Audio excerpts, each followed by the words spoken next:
So, hi. Once again, my name is Chantel, and together with Matthew, who's sitting next to me, we work in an organization called Fifth Place, where our mission is to make the world a better place by enabling the how. And that is how to be calmer, how to be more peaceful, how to be less stressed, less anxious, how to accept that I cannot do everything, and how to be okay with looking after me. So what we do in this space is we positively impact the emotional and physical well-being of people by enabling them to regulate how they feel. And yes, so Matthew, would you like to say hi? Thank you and welcome, and really thanks a lot for being here. We're very excited about our work. We feel privileged and honored to work in this space. It's a space of oftentimes vulnerability and sensitivity, because people trust you. And so it's a privilege to share our work, also just to share our experiences. And we're quite, as I said, excited around what we can share with you in this webinar around emotional resilience, mental health, and so on, because we really do live in a very, very interesting time. So back to Chantel, and we're going to swap as we do this webinar. And yes, feel free at any time in the chat to chime in with questions. We're going to ask you in a moment to come into the room, as it were. We're more used to doing this kind of work in a space. People sit in a circle and we get everybody's voice in the room, so we're all part of the process. But Chantel will give you some more specific detail on that. So what you can do, and there's no must here, is that you can introduce yourself by using the chat option. Say who you are and where you are viewing from. And then just very briefly, maybe some of the difficult emotions that you have been dealing with over the past couple of weeks. So you can just do that as you listen, or not. It really doesn't matter. It's absolutely fine. So yeah, we are now 118 days into lockdown. That's nearly 4 months. That is a third of the year of social isolation, social distancing, and little movement outside our homes, and many, many other challenges, including the reality of the virus creeping closer. Matthew and I now know of a number of people who have tested positive, including an entire family who are literally a block away from us in the same suburb. And we have at least 3 friends who have elderly parents who have passed away from COVID-related illnesses as well. So it really is getting closer and closer. The virus is real. It's not going to go away in a rush. And our worlds have changed. All of our worlds have changed.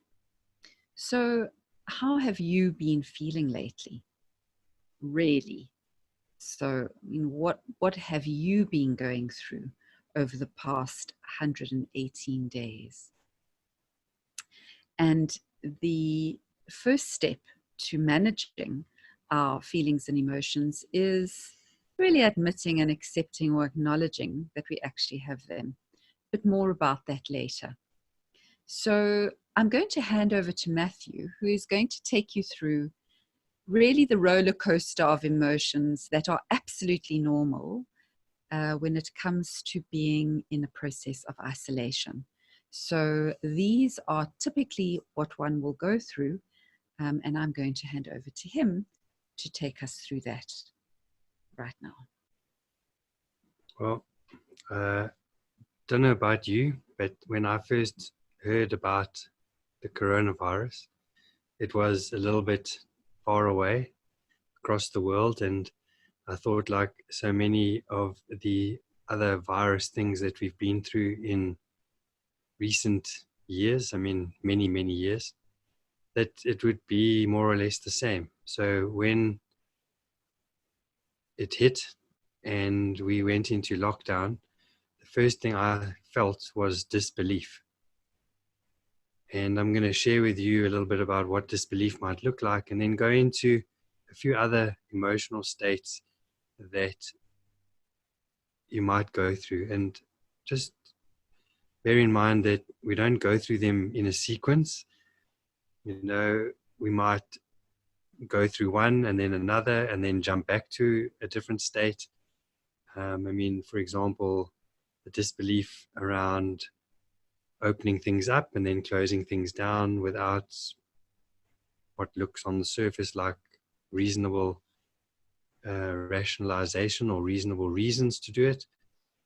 So the disbelief really comes about primarily based around loss, because life as we know it changes. It's changed, as Chantal said, maybe irrevocably. And there's been talk about this new normal and all of that. And I think, new normal was a phrase that was in fashion a little while ago. And it's kind of like, well, what's the new normal now? But really the disbelief is, as I said, about all the things that I used to do, all the things that I could do, my social life, my working life, my parenting life, all of those routines are all interrupted. And it comes about as kind of like resistance to what is. As human beings, we're particularly great at wanting things to be a different way. It's too hot, it's too cold, my hair's too long, my hair's too short, etc., etc. We don't like to acknowledge and accept what is going on around us. And so that's where the disbelief comes from. Then, as a result of kind of coming to terms, we now feel angry. So the next emotional state that you might feel a lot of is anger. So we lose the sense of normality. Now we might feel angry because we've lost people. We've lost friends. We've lost loved ones. And so as a result of that, we then move into sadness. And so we feel really, really sad because, well, I mean, if you've lost someone close to you, obviously you're going to feel sad. And it's also about, again, the sadness at the loss of the way things were. In other words, we almost took for granted the way that we lived without really giving much thought to the structures and the things that were in place. And now I feel sad because I've lost something. And yes, on the surface, obviously losing a person is an obvious one, but the loss of a way of life, the loss of income. I read earlier in the week that there are currently in South Africa more people unemployed than there are employed. And that made me feel really, really sad. So then you might move through the sadness. And as I said, these aren't necessarily sequential. You can jump through them, come back and so on. But then we come to a place where we actually do accept. We accept the reality. We accept the bizarre normality of putting on a mask before you get out of the car when you go to the shops. The bizarre normality of social distancing, the bizarre normality of hand sanitizers. The fact that my hand moisturizer, I've got shares now because I use so much cream to try and keep my hands at least in a working state as a result of all the sanitizer. I'm not trying to make light of it. I'm just saying these are things that we have to accept. Then we get to a place where we feel hope. We feel optimistic that, well, I've learned some new skills. I've maybe connected more meaningfully with the people that I care about or my children. I've had an unprecedented opportunity as a parent to be more involved in their lives. Now, instead of looking across the table at the person that is the most significant, in my life, your life, whatever it may be, and where it's like passing, we rush off to work and we rush off to drop children and we rush to here and rush to there. I've had an opportunity now to learn something new about that person that's across the way from me. Maybe I've had an opportunity to learn a new skill, but also whatever it may be. And I'm looking on the positive side, because obviously we can talk about all the unpleasant things that I might have to learn or have had to learn. We look forward to the future with a little bit of hope and a little bit of optimism.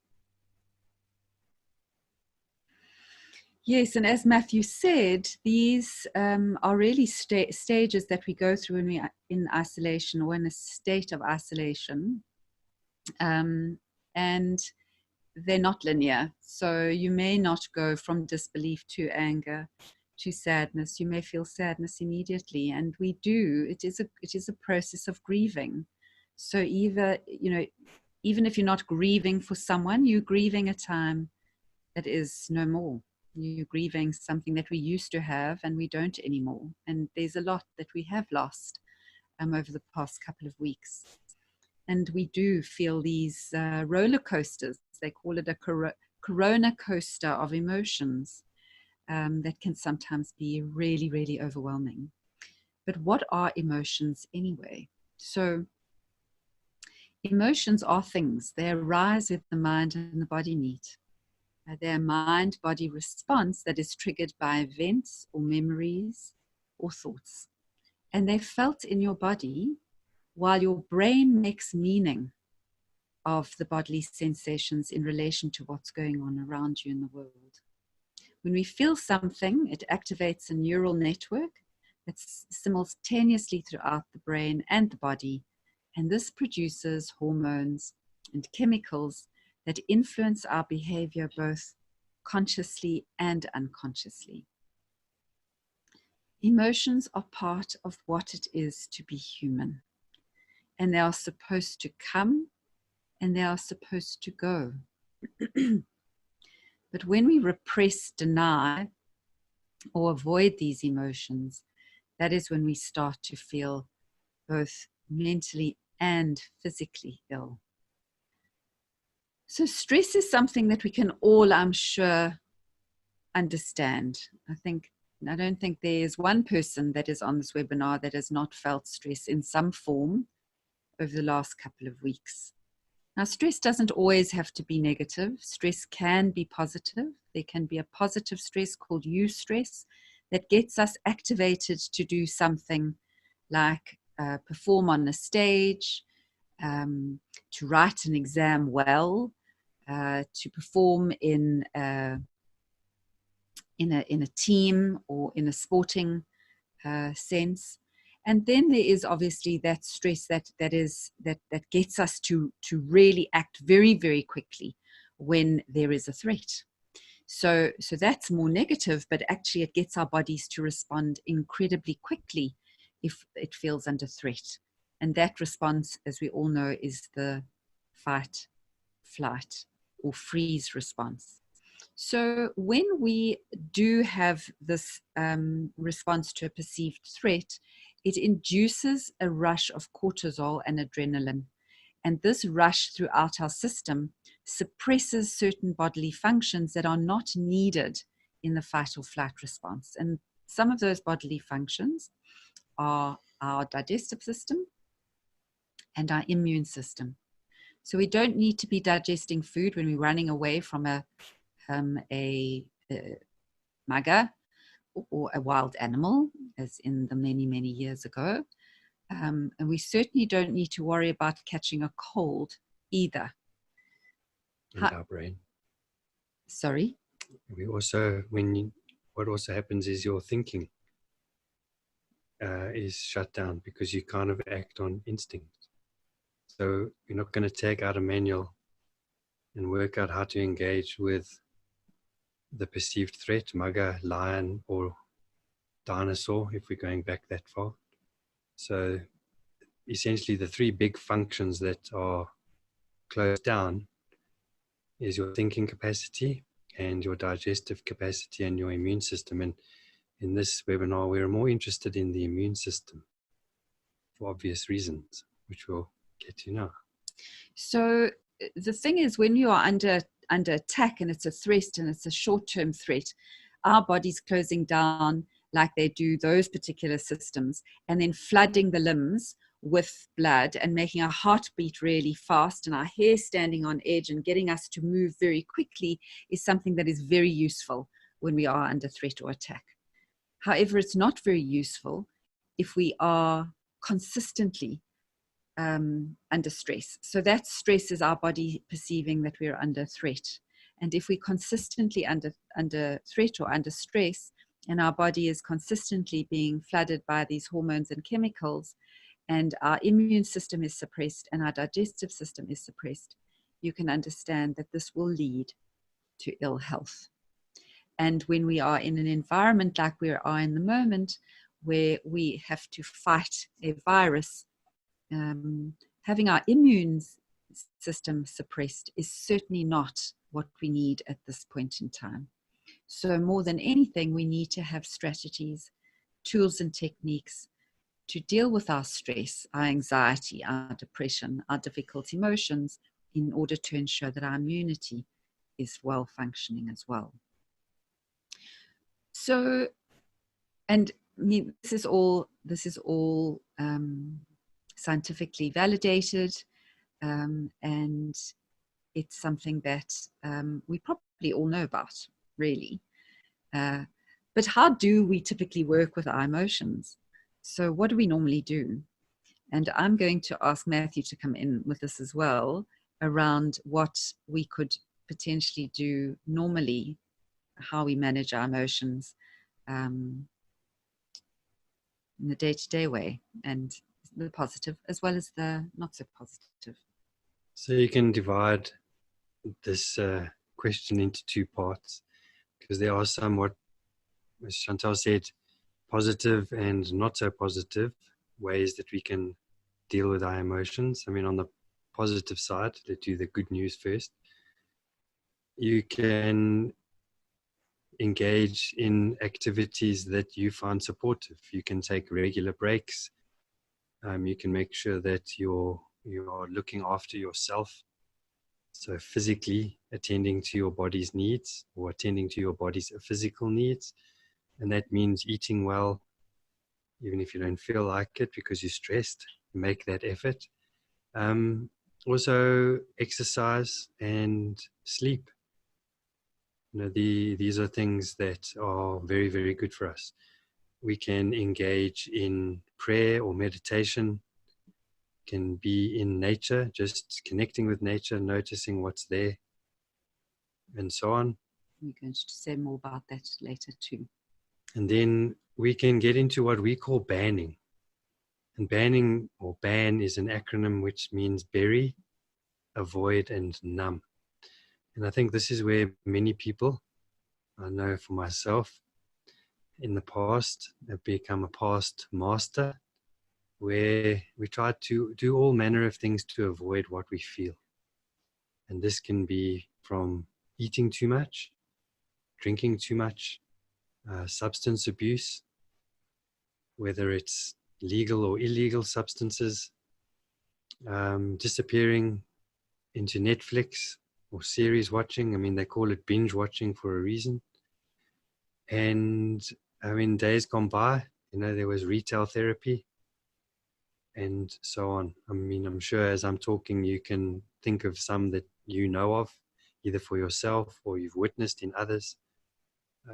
You know, being super busy, workaholic people, that kind of thing. So we have these clever strategies that we think will help us. But the problem is the emotions are having an effect, whether we're burying them, avoiding them, or numbing them. They're there. I'm sure you've all seen a picture of a sidewalk or a pavement or even a road where somehow nature finds a way to grow something through it. And that little thing that's growing through it, those are like our emotions. So you may have felt any of these over the last couple of weeks.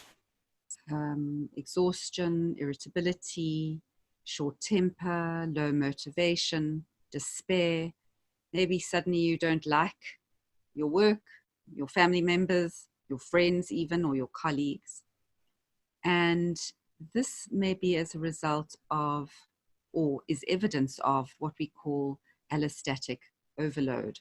So allostatic load is actually defined as the wear and tear on the body, which accumulates as an individual is exposed to repeated or chronic stress. And if we are looking after others as well as looking after ourselves, so if we have families, or we work as a caregiver or a social worker, or even as a coach or a psychologist, you may be suffering from what is called compassion fatigue. And compassion fatigue is also known as secondary traumatic stress. And it's a condition that is characterized by gradual lessening of compassion over time. We did some work with a group of matrons, and we were explaining the work that we were going to be covering with them. And one of them said, if I do this, will I start liking people again? And that was a perfect example of someone suffering from compassion fatigue, someone who was in the helping profession, was doing it because that's what that was her passion and her purpose, but had been so overworked that she no longer liked people. And so all of these are really evidence that things are getting too much. And so we know actually that we should be looking after our well-being. We should be caring for ourselves on an emotional and psychological level, as well as a physical level. And I'm sure many of you have had lots and lots of newsletters and stuff on social media about our physical well-being, how important it is to look after ourselves physically. But how do we look after ourselves from an emotional perspective?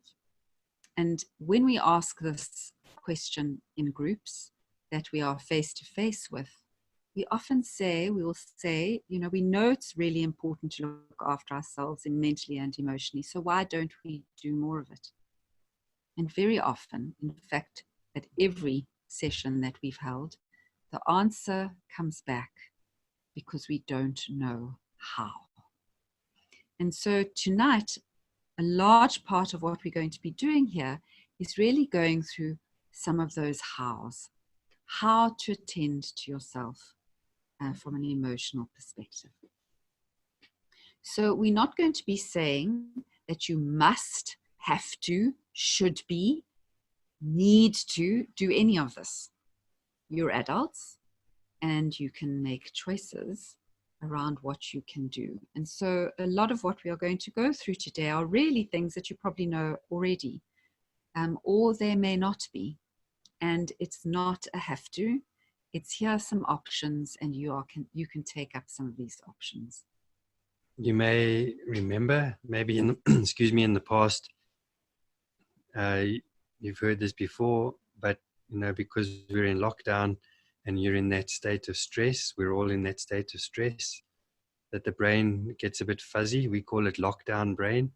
So sometimes it's more difficult to remember things. So some of this, as I said, you may have heard before. Some of it may be new.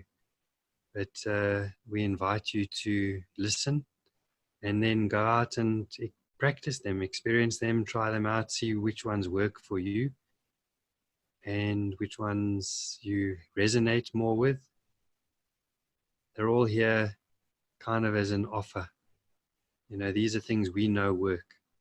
We've experienced them ourselves. We've shared them with others before, and we're sharing them with you. And the first thing to remember is emotions are normal.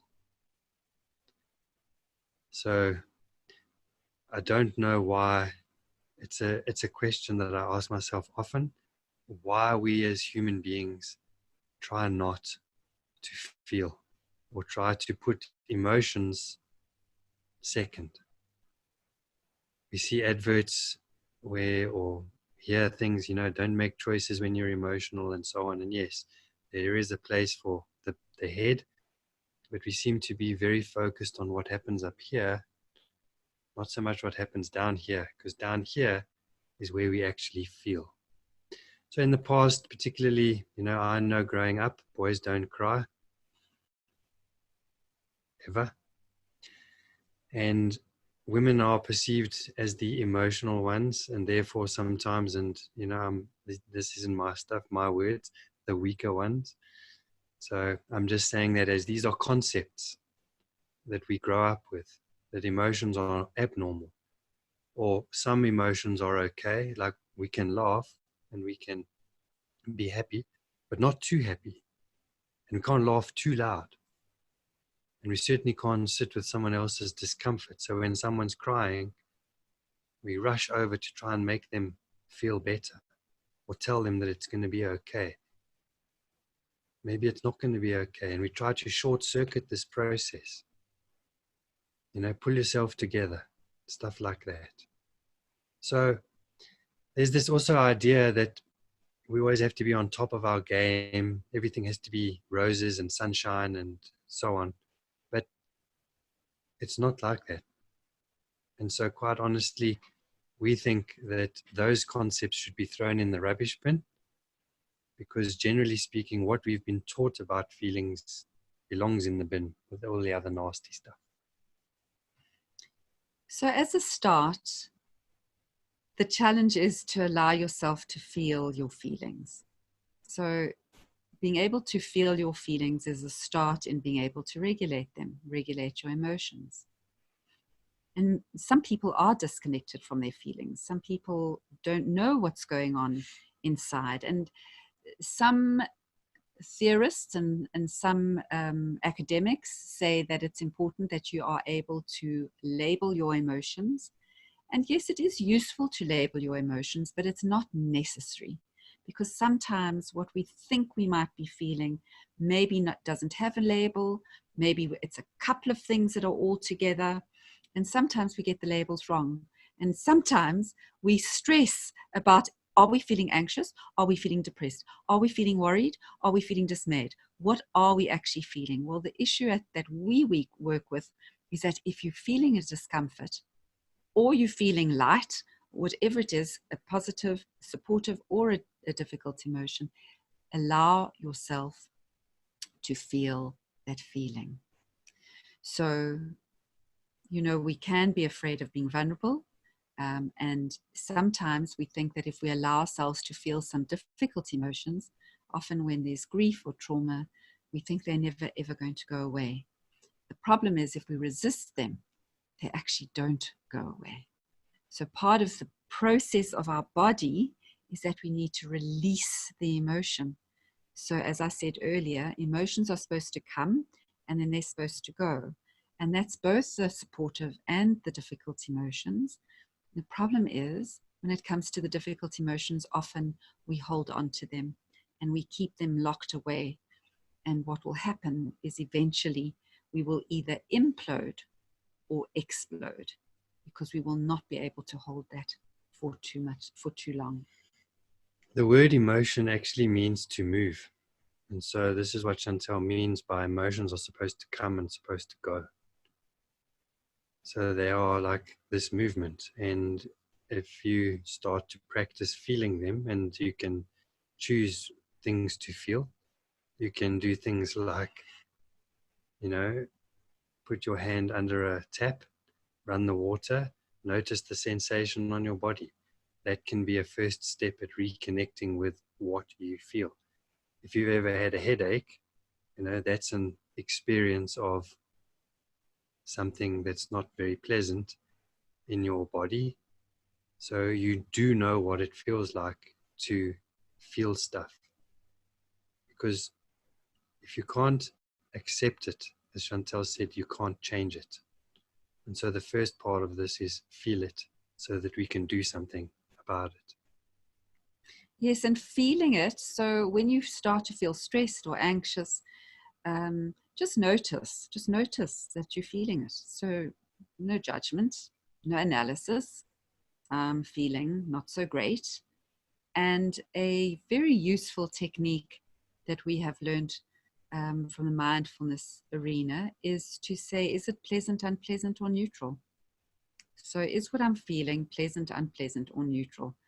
And there have been times when we have been feeling a particular way and we go, is it pleasant, unpleasant, or neutral? Well, it's definitely not very pleasant. And it's not neutral. So guess what it is? But that at least does disassociate us from just takes us a little way from actually identifying with that particular feeling. So also remember that feelings come through thoughts. And if we keep on thinking about our negative feelings, then it will also grow those feelings. So by ruminating around them, I shouldn't be feeling like this. I should be feeling better.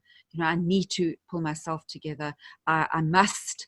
All those lovely words can actually make us feel worse. So if we just feel it, notice it. Is it pleasant, unpleasant, or neutral?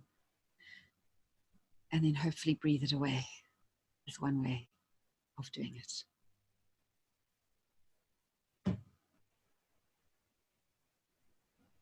So also, when you feel something or you experience an emotion, it's data, it's information about what's happening around us or to us. Emotions also point us to things that we value or a violation of a value. So maybe you feel angry, as I mentioned earlier, because you feel violated at something that's happened you don't have any control over. So sometimes also emotions that come up are indicators of things that have happened to us in the past. And we'll be exploring what that means in another webinar. But, we have experiences growing up and then they sink below the surface and sit in the background, and they can affect our ability to thrive and succeed in living full, productive lives. Sharing is caring. So, offloading to someone in a trusted space, a trusted person, someone that's not going to go and blurt out what you've just shared across social media. But that can be a partner or a friend or a therapist. Much like we're doing now through a screen, there's lots of opportunities and people who've shifted their business models from a coaching perspective or a therapeutic perspective into doing this kind of thing as well. And then also, when you are the listener, remember that the person doing the talking doesn't necessarily want to be fixed. They just want a space to be heard. They might not even want you to try and understand it. All they want is this safe space where they can offload, they can express, and in the offloading or the expression, they come to their own conclusions. As I mentioned earlier, we're very quick to run around trying to make people feel better. But we're all capable of working it out for ourselves, provided we support each other in doing that. So when you listen with compassion. Sometimes we can feel uncomfortable, especially if it's someone we care about, particularly if you're a parent and your child is in a place of distress or discomfort or struggling.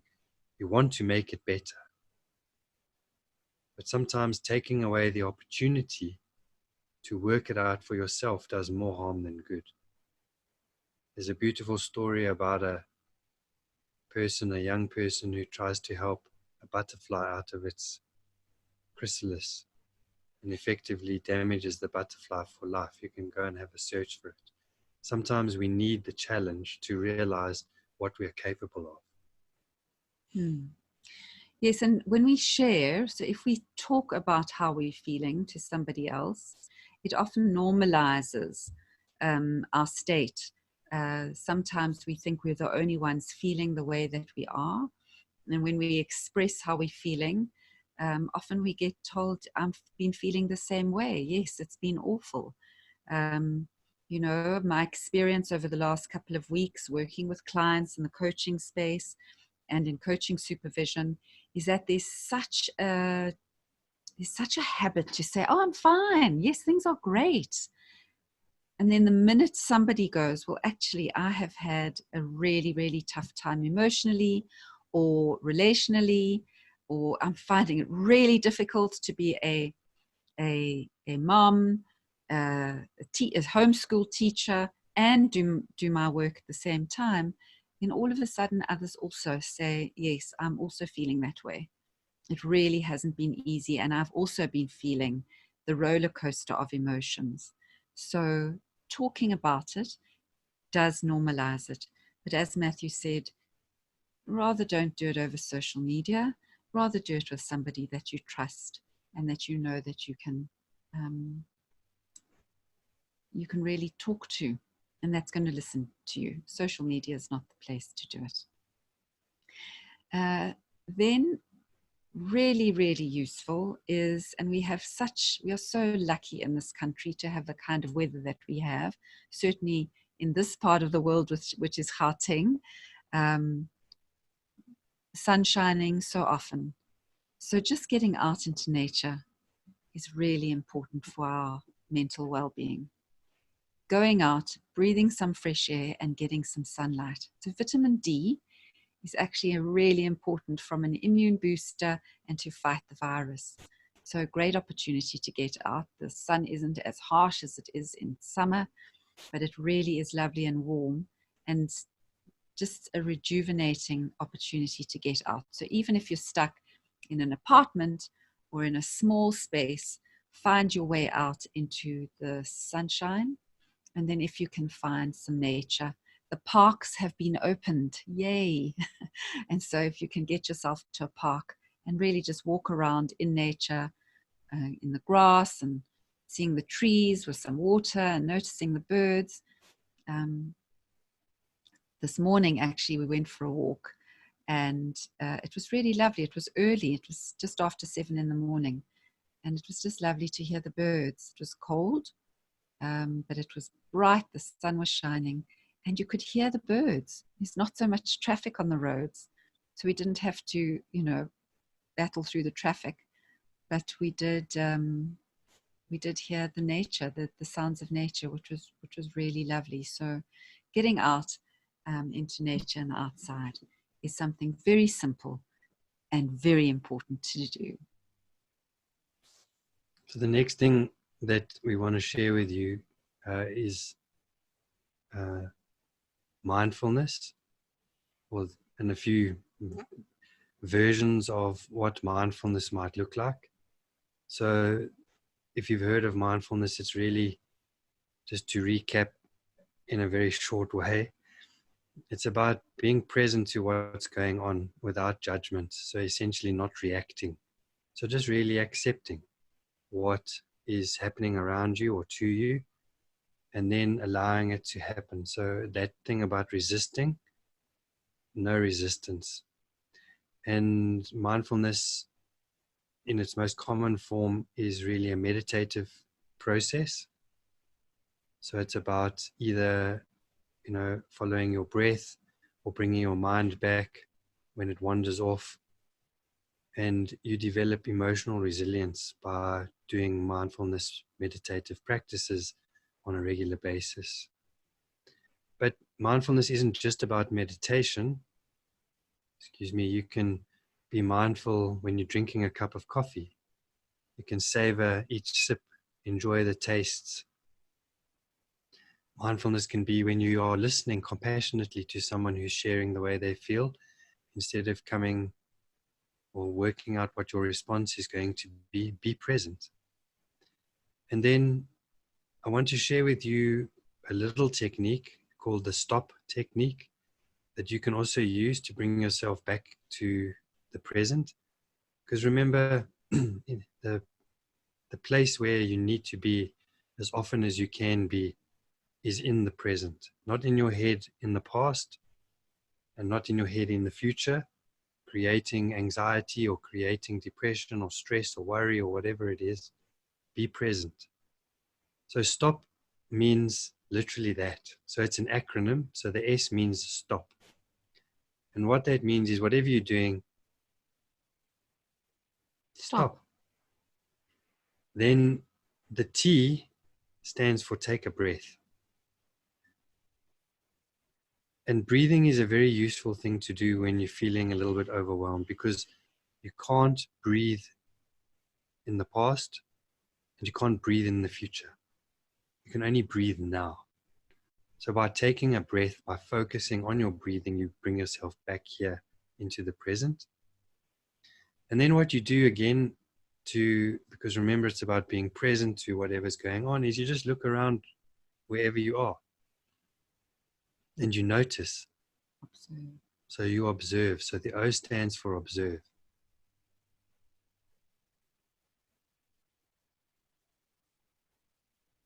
And then the P, proceed. So you just carry on with whatever it is you were doing, or you proceed to do something different. So that's the stop technique. And then, of course, another mindfulness process is shape of emotion. And that's the tool, model, and process that we have developed. Shape of emotion is a way to gently and easily release stuck emotions, which we know can lead to depression, anxiety, increased stress, and physical illness. And by using shape of emotion, you return to a centered state, a resourceful state. It can also enhance supportive emotions, and therefore it is a full model. And used regularly enough, it can increase your emotional resilience. So constantly clearing away those difficult emotions and then enhancing some supportive ones. And we recommend doing it as a daily practice, but of course you can also attend our emotional fitness classes where we use the practice as well. And we'll tell you a little bit more about that and now. But I want Matthew to take you through the touch points. So part of the technique, part of the tool called Shape of Emotion involves touch points. And the process is a 4-step process, which involves feeling a feeling. So yes, you do need to be able to feel, finding it in or around your body, observing what it looks like, and then touching to release and let go. And we touch certain pressure points, and those pressure points access the parasympathetic nervous system. And those of you that come to the emotional fitness class can probably say this off by heart. Accesses the parasympathetic nervous system, which in and of itself self calms you down. And I'm going to ask Matthew to just quickly take you through these. There are 14 of them. You probably won't remember all of them, and that's okay. But you may remember some, and the next time you're feeling a little bit anxious, you can maybe remember to use them, and you'll see what it does in terms of calming you down.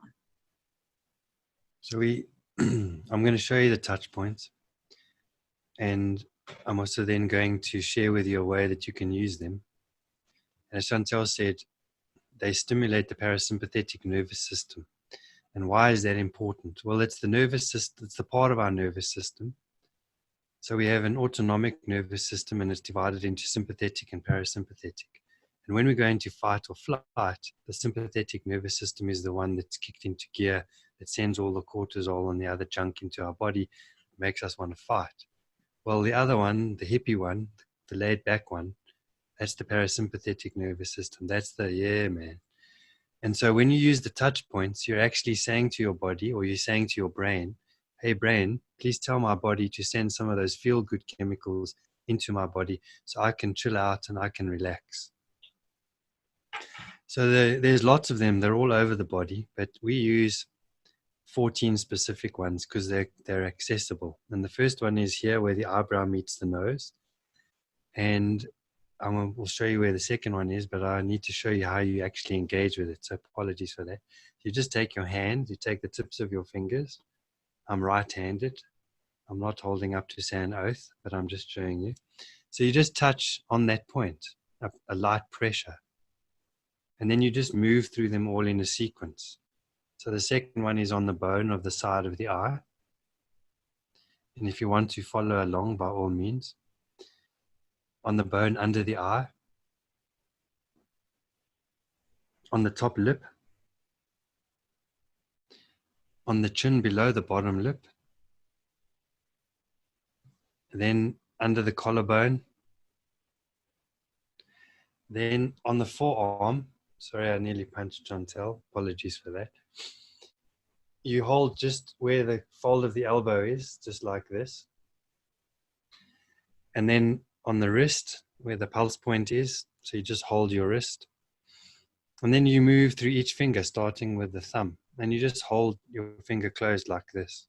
So thumb, first finger, second finger, Middle. thumb, first, middle, third, and then Little. baby finger or little finger. And then the last point is here, and you just clasp your hands together like that. And the recommended way to use them is do that, take a breath, do it again, take a breath, and then do it a third time. Take a breath, and then notice how you feel.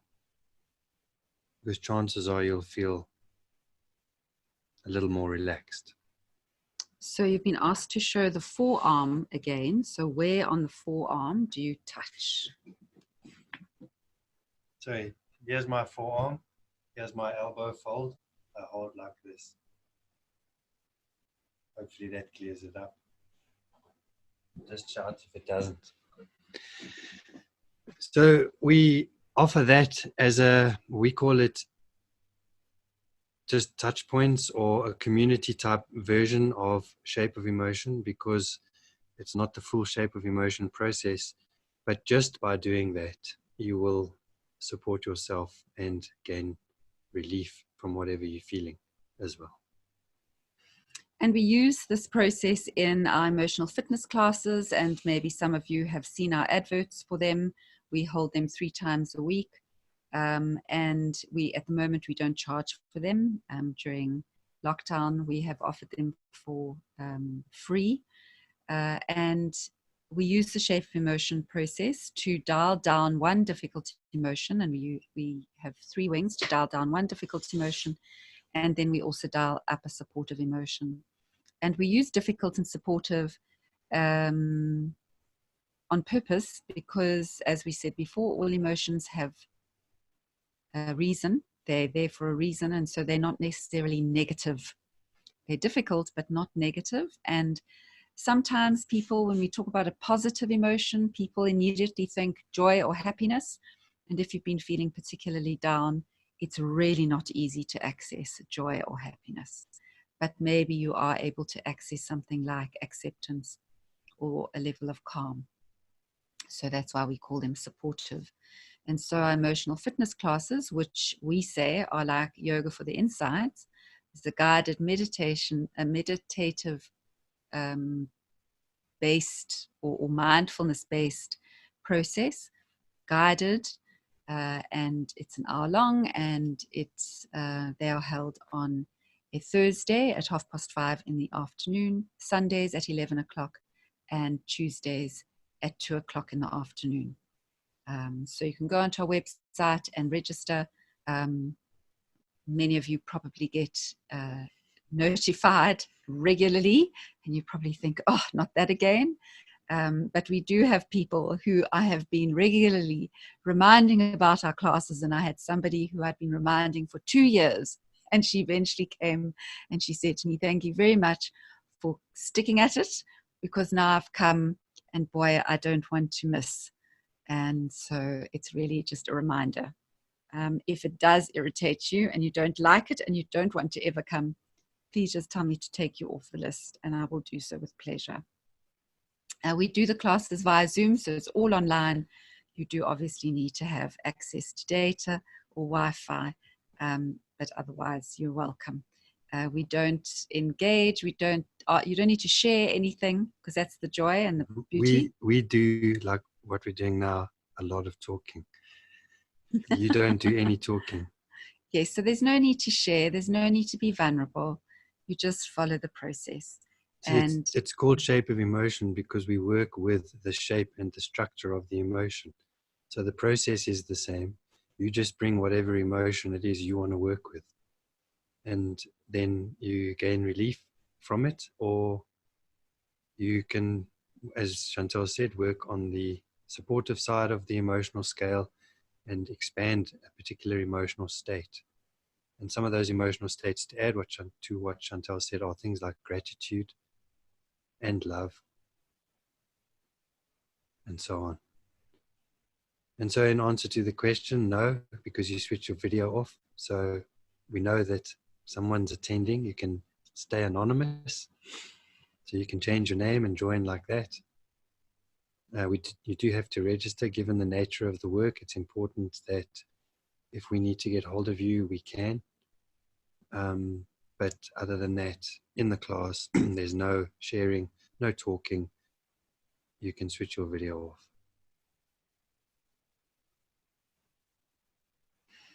So in this particular situation,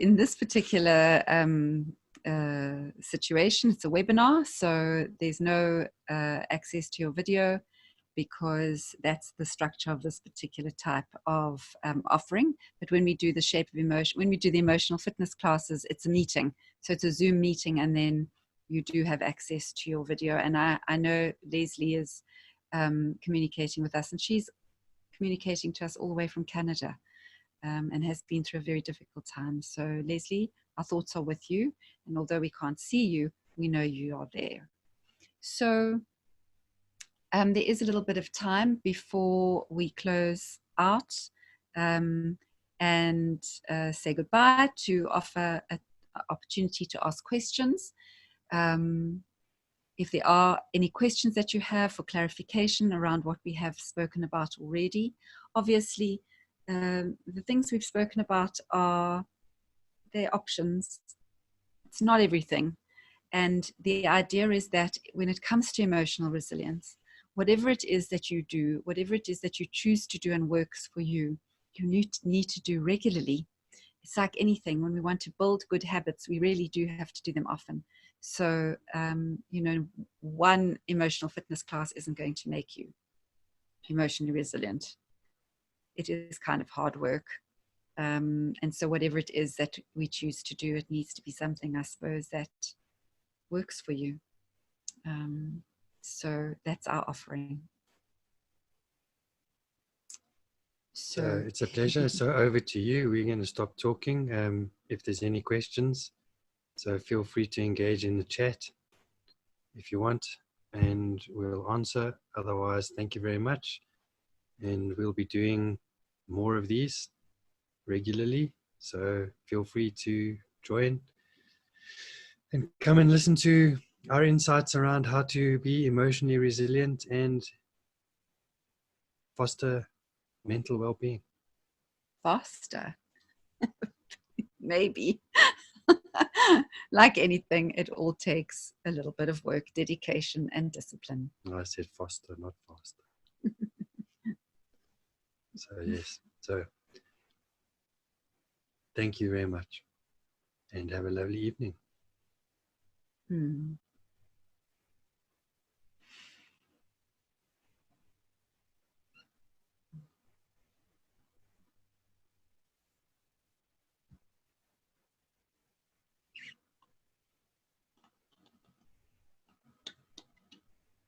Yes, if you'd like to be on our mailing list as well, please just send us a message via WhatsApp or an email, and we can add you to our mailing list too, so that you can see what we're up to. I asked a question on the question link. Oh, well, we don't have access to it. We can't see it. So I'm going to ask that Tristan sends it to us. I can't access it because I'm doing this on my phone. Thank you, Karen. Thank you, Karen. Yes. So Matthew needed to also be added as a host, and in the rush to do this, we forgot to do that, because that's the way that we can access the Q&A. So thank you. Yes, if you'll just put it in. Oh, how long? How long? Okay, go for it. How long do you touch on the points? Literally. Okay, I'm gonna share a secret. You can do the process this fast if you need to.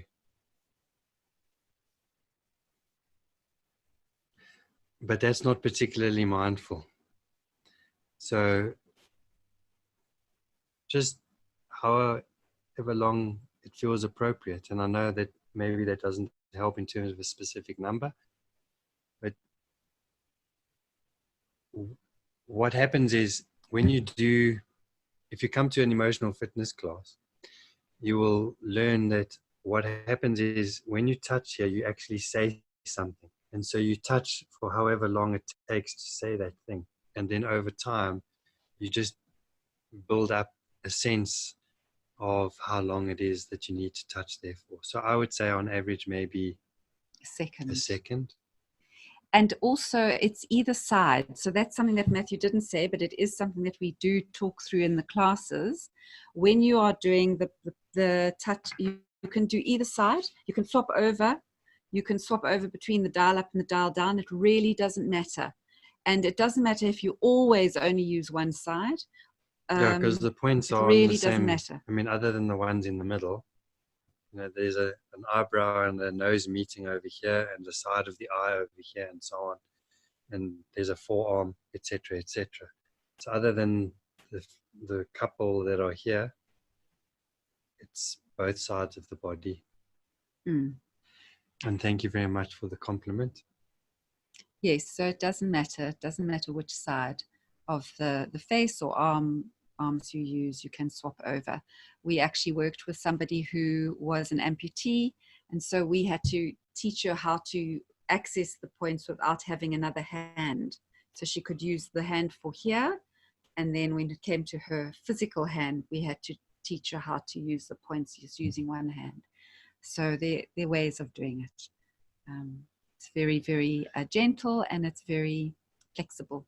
Yeah, and if you do use them, we've shared the feedback. We heard in the last time we did the webinar that somebody tried it for insomnia and they couldn't get to the hand before falling asleep. So that was something we wrote down because it never occurred to us. So, you know, there's lots of versatility around this stuff, and try them out and, you know, give us feedback. We'd love to hear from you as to how you're engaging with all of the stuff we've shared.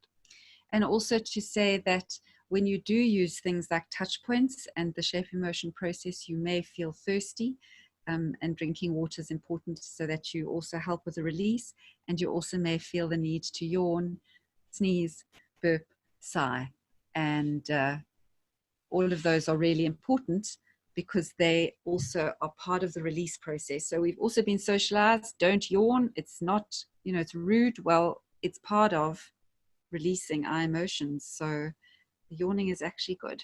It's not only to keep you awake or to tell you that you're tired. You will feel that yawn come on, or the sighing, and that's why breathing's so good too.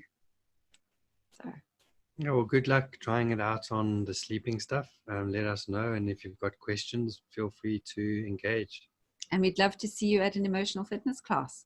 So as we said, this wasn't an advert for emotional fitness classes, but it is starting to feel like that, and it's not meant, but we do encourage you to try it out. It's new, it's different, and it works. Hundreds of people can attest to that. So we hope to see you guys soon. Thank you so much for coming. We are over time, and we really do appreciate your time, and have been made a host. Okay. I can see the questions now. So thank you so much. Did we answer the one about the right side of face and left arm and all of yes. that? Were you happy with that answer? I think we did. That's what I was saying about the difference. Okay. So thank you, everybody. So lovely to have you here. Look out for our adverts. We will be having more webinars soon. And we'd love to see you back. Forward them on to those that you think could benefit. And yes, have a calm and peaceful evening. And a feeling one. Yes. Feel those feelings. Yes. Thank you. Thank you. Bye for now. Bye for now.